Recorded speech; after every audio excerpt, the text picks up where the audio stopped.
Good morning, everybody. Welcome to today's Reading the Red this Friday morning. This incredible, wonderful, sunny Friday morning. God has blessed us incredibly today. Matthew chapter 23, and today we're looking at verse 32. Fill up then, says Jesus, fill up then the measure of the guilt of your fathers.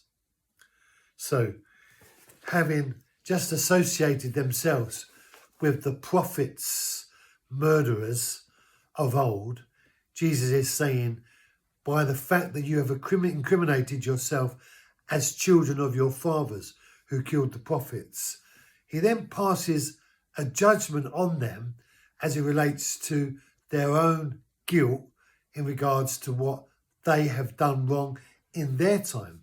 And he says these words, fill up then the measure of the guilt of your fathers.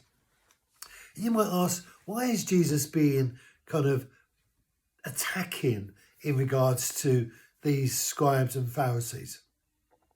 And his approach in terms of what he passes upon them is really quite out of character for Jesus in regards to how he deals with these ones, as opposed to how he deals with, say, the leper or Bartimaeus or some other one that is caught in the act of adultery, the woman. Why does he deal with these ones different from those ones? And the answer is that they should have known better. They were the ones that were closest to the ways of God in regards to understanding everything there was to know about the history of God. And the responsibility for those who know is greater than the responsibility for those who don't know. I know in England that ignorance is not an excuse in regards to the breach of the law, but Jesus is seeing these ones who knew the law of God as being more responsible than those who were not so aware of the things of Israel's history and Israel's laws. So Jesus is coming at them because he's saying to them, you should have known better. You was fully aware of the law and everything that the prophets wrote, and yet you still behaved in such a way that made it kind of so wrong. And not only that, but you're continuing that hostility. He's saying, why won't you get it? Why won't you understand?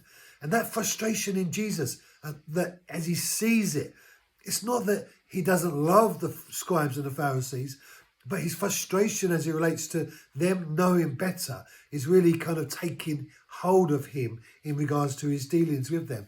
And that's why he's so disappointed that they are not, as it were, positioning themselves as aligning themselves to him and the advocation of connecting the people back to God through what he's about to share with them in regards to the message of the gospel, the reconnection of people to God.